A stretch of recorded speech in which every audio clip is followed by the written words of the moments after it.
मैं उमेश शर्मा आज पंजाब और देश के लिए केजरीवाल राजनीतिक रूप से कितने सफल या असफल साबित होंगे इस पर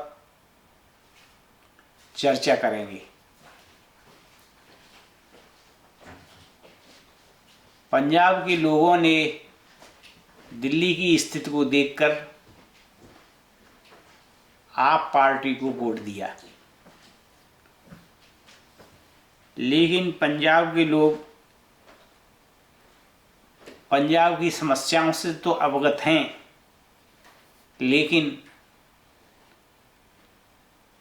आप पार्टी अर्थात केजरीवाल के पास पंजाब में केवल भगवंत मान जैसा ही नेता है, जो कि पंजाब की स्थिति को अच्छी तरह संभालने में असफल है। पंजाब की मुख्य समस्याएं क्या क्या हैं? एक तो आर्थिक स्थिति का विश्लेषण अगर किया जाए तो सबसे पहले जो पहले की सरकारें रही हैं वो 3 लाख करोड़ का कर्जा पंजाब पर छोड़ कर गई हैं। अतः उनका ब्याज और उनको ऋण को देने की समस्या सर्वप्रथम विकराल रूप से पंजाब के सिर पर छाई हुई है। दूसरा, आप पार्टी द्वारा अपने घोषणा पत्र में जनता को जिस तरह लुभाया गया और उनके लिए जो योजनाएं घोषित की गई हैं उनको पूरा करने की एक विकराल समस्या है। उनमें सर्वप्रथम बिजली का बिल माफ़ी है। अगर वो उसको कर भी देते हैं तो दूसरी समस्या है कि वो हर महिला को 1000 रुपये प्रति महीने देंगे। वहाँ की आर्थिक स्थिति को देखते हुए यह बहुत मुश्किल लगता है, लेकिन अगर ये मान भी लिया जाए कि वो इन सब को पूरा कर देंगे तो अपने घोषणा पत्र की बातों को छोड़ते हुए जो पंजाब में विकट समस्याएं हैं उनका वर्णन अगर कर लिया जाए तो ज़्यादा अच्छा रहेगा। एक तो सबसे प्राचीन समस्या पंजाब की नशाबंदी की समस्या है, और नशाबंदी की समस्या का कारण क्या है कि पंजाब जो है सीमांत प्रदेश है, पाकिस्तान से बहुत मात्रा में ड्रग्स सप्लाई होता है। उसका कोई भी निदान या सॉल्यूशन आज तक की पंजाब की सरकारें नहीं खोज पाई हैं।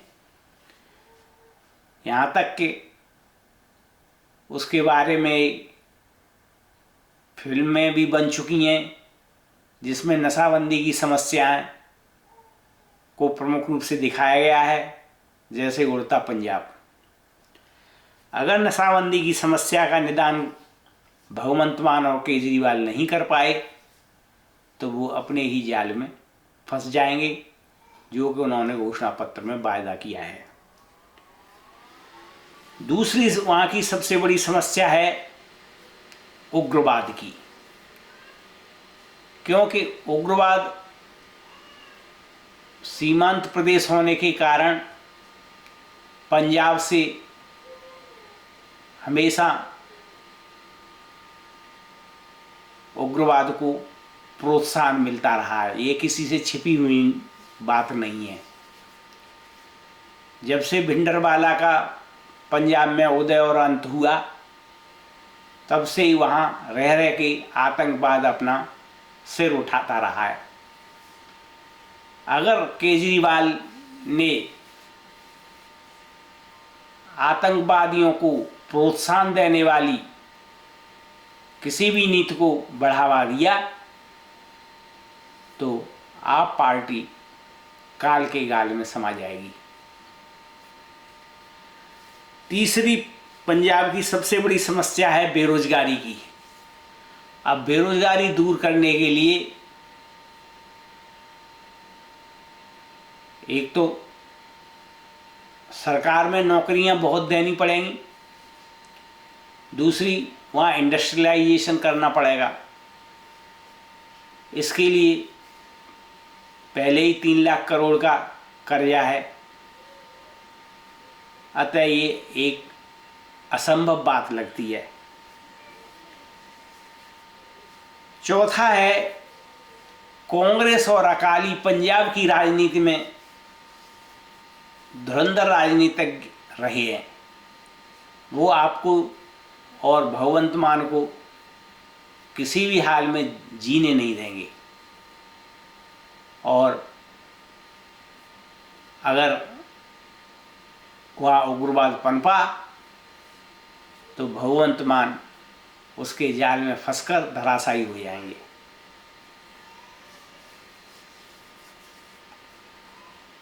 अगर देखा जाए तो पंजाब की स्थिति इतनी विकराल है कि केजरीवाल बिना केंद्र की हेल्प के वहाँ सरवाइव नहीं कर पाएंगे।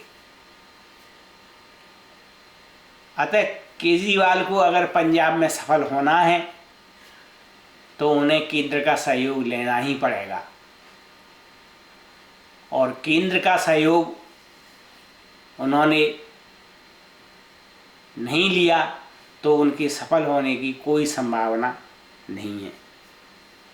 इस तरह जाकर कह सकते हैं कि पंजाब में जाकर केजरीवाल और भगवंत मान उसी तरह फंस गए हैं जिस तरह के रूस और यूक्रेन के युद्ध में जेलेंस्की, जो कि एक कॉमेडियन था और भगवंत मान भी कॉमेडियन हैं, फंस गए हैं और अंत में उनकी मृत्यु निश्चित है। वो इसके ज्वलंत उदाहरण हैं। अतः इन विपरीत परिस्थितियों का पंजाब में सामना करते हुए ये कहा जा सकता है कि केजरीवाल और भगवंत मान पंजाब के चक्रव्यूह में घुस तो गए हैं लेकिन निकलना नहीं आता, और वो अभिमन्यु की तरह धराशायी हो जाएंगे। लेकिन ये भविष्य ही बताएगा। भाइयों, आप इस पर चर्चा को लाइक करें और